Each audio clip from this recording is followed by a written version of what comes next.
The Bucks. So Titans at Bucks, 1 o'clock game on Sunday. Bucks favored by 1 here. 3-5 Bucks, 3-4 Tennessee Titans. No, the Titans have more. They're both 3-5. Is that right?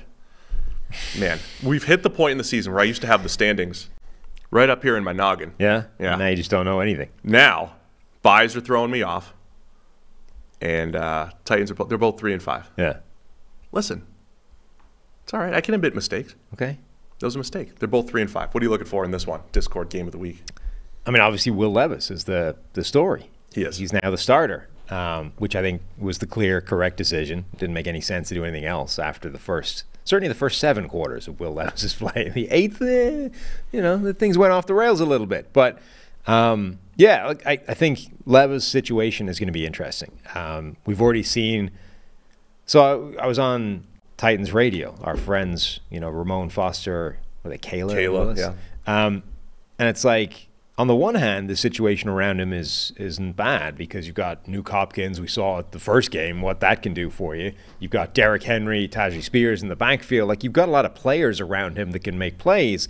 On the other hand, you still have one of the worst offensive lines in the NFL. And we saw that collapsing around him in the last game. So, like, the thing to monitor is essentially, is the offensive line so bad that it can undermine everything else? Like, the basic passing connection that Will Levis can forge with the receiving players around him, I think, should be pretty good. And Derrick Henry is able to overcome some poor blocking a lot of the time. So is Spears, to be fair.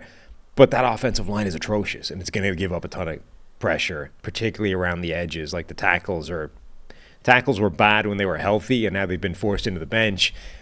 That's just the whole dynamic. Is that bad enough to undermine everything? And as impressive as Will Levis has been at being aggressive and forcing the ball down the field, I can only imagine that the more you pressure him, the more of those, like, turnover-worthy, lob it straight to the safety plays you're going to get. We've talked a lot about Sam Howell being this highly volatile QB. That's #fun. Levis, through 2 games, is kind of #fun. I mean, just because he is driving the ball down the field. Now, he does part of it is schematic, right? When Tannehill was in there, Tannehill was taking as many deep shots as any other quarterback in the league as well from a percentage standpoint. But Levis is up there and then some. So part of that is, hey, they're running a lot of play action. They're taking those shots. And part of it is Levis does have a big arm. He can flick it out there. I think it may have been our friend Greg Rosenthal's, throwing a Jay Cutler comp out there. Like, this is like what we're feeling when you're watching him. There's a little bit of that with Levis where there's some volatility, but like you're seeing when it hits 2 weeks ago, the big plays, the 4 touchdowns, it can hit in a big way. Right, but it's such a small sample size that, like, we don't even know if it's volatility at this point. Like, yeah, he just imploded in the 4th quarter. Like, in one drive, he basically had 3 of his 4 turnover-worthy plays. And I don't even know if that's really imploding. You don't want to end the game by throwing the ball to the defense. However, you're down 4 points. They needed a touchdown, and you take some chances there. There were some bad ones. There were some bad decisions in there. There's some better decisions to be made. Yeah. But, like, you got to take those chances late in the game anyway. I don't know if that represents volatility inherent in his game or if on one drive he just fired the ball at the defense 3 times, including, were they back-to-back plays or, like, very close together, the final 2? So, like, maybe that was just the situation handled very badly in a or maybe he is going to be this guy where 6 big-time throws versus 4 turnover-worthy plays is like that's his level. That's what it's going to look like. But I don't think we know that yet through 8 quarters of football. I'll say this. I mean, through 2 weeks, the vibes around Levis are people are impressed. Yeah. And I don't know if they should be. But I don't know if that's because he fell to the 2nd round and that immediately lower standards. Like, if he did go, all those rumors he was going to go number 1, like if he did go number 1 overall and he played like this over the last 2 weeks, would people have that same level of positive? I've been impressed overall. I think there's definitely something to build upon here. I'm interested in seeing now the other side of the ball. 2nd straight week, the Bucs play a rookie QB. Last week it was C.J. Stroud, who goes off for 470 yards and 5 touchdowns. Yeah. And the seat is getting a little warmer for head coach Todd Bowles. That's his defense that just got torched last week. Yeah, you would hope that their defense puts up a better fight against Levis than it did against Stroud. It's a better matchup for them, I think, certainly in the coverage, like with the secondary.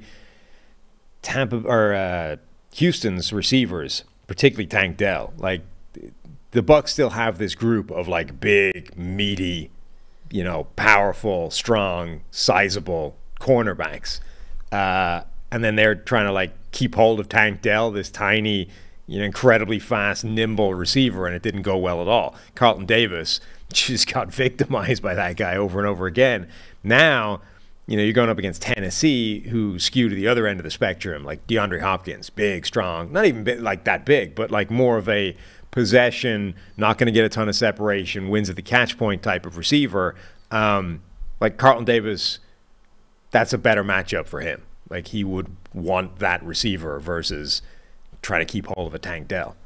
I think when you watch Tampa Bay, the big question for me is who is their third option in the pass game. Clearly, Mike Evans can still play. Chris Godwin can still play. Evans remains a big play threat. Godwin remains one of the better possession receivers in the NFL. Who's the third option? They had Cade Otton make some plays last week at tight end, but I think that inconsistency is probably hurting the Bucs. Rachaad White's done some really nice things out of the backfield as a pass catcher. Love him in the pass game in particular. But who's that real third option at receiver? They haven't had someone step up other than a few plays here and there from Trey Palmer, a few plays here and there from Cade Otton. I think they need that third option so it's not just Evans and Godwin for Baker Mayfield. Mayfield's consistency, same thing, a little up and down, right? There's some games last week he played very well and made some plays with his legs again. Some games he's just missing throws down the field. Bucs have to try to they had a nice game last week offensively, their best game, but it got overshadowed by the fact that their defense got absolutely torched. There's also a matchup in this game that everybody needs to watch. That is Titans center Aaron Brewer against Vita Vea at nose tackle. Aaron Brewer, the modern marvel, playing center in the NFL at a listed 6'1", 274. Yeah. Going up against 350-pound Vita Vea. And as you always say, Vita Vea at 350, who plays like a 350-pound monster at times, why can't he do that every single time? Versus Brewer, who looks like a Service Academy center and plays like that sometimes, right? He's just like low man wins, great cut blocker, right? He's like a Service Academy guy going up against Vita. That's must-see TV for me, for the football nerds. Yeah, I mean, well, the interesting thing is going to be, do the Bucs actually see that and say, hey, this guy that looks like a nose tackle but doesn't actually play that much nose tackle, different story this week. You're actually going to play the Dexter Lawrence role and take that guy and move him 7 yards back every single snap. And in the run game. I mean, Vita is still a run game wrecker for the most part. He was a little off last season, but he's a run game wrecker. Yeah, but he does not line up the way Dexter Lawrence lines up, right? This true head up over the center nose tackle. Who not as often. I mean, sometimes he does. He does occasionally, but like he has 60 snaps lined up in nose tackle this season versus Dexter Lawrence, who plays there most of the time. But do the Bucs like fundamentally change their front because they say, hey, you outweigh the center by 75 pounds. If you can't take this guy and put him 5 yards deep in the backfield every play, what are we even doing here? Because I would think about that if I was Tampa Bay. And if you are trying to eliminate Vita Vea, the wide zone, outside zone type of game that Tennessee likes to run, getting him moving up and down the line of scrimmage, probably the right play. So that'll be an interesting matchup. The Bucs are still number one in EPA per play against the run. Some of that, I saw our friend Ben Baldwin kind of highlight, some of that skewed by forcing fumbles. Their success rate's a little bit lower. But Tampa Bay, always under Todd Bowles and with Vita Vea, can have those games where they're really stout from a run game perspective. And that's what happened to the Titans the other night on Thursday night. They became a little one-dimensional against the Steelers. You put a little bit too much on Levis, and that might lead to the volatility. So it's an interesting matchup on that side of the ball. Bucs favored by 1 here. Where are you going in this game? I will lean into the Bucs, I think. The Bucs. Yeah. The hot seat for Todd Bowles. There's also, we'll get into some Patriots coaching rumors in a second here. But one of the rumors out there, I can't remember if it's legit or not, I'm just repeating stuff I read on the internet. One of the rumors is that Bob Kraft might want Mike Vrabel as the next head coach in New England. Not Josh McDaniels.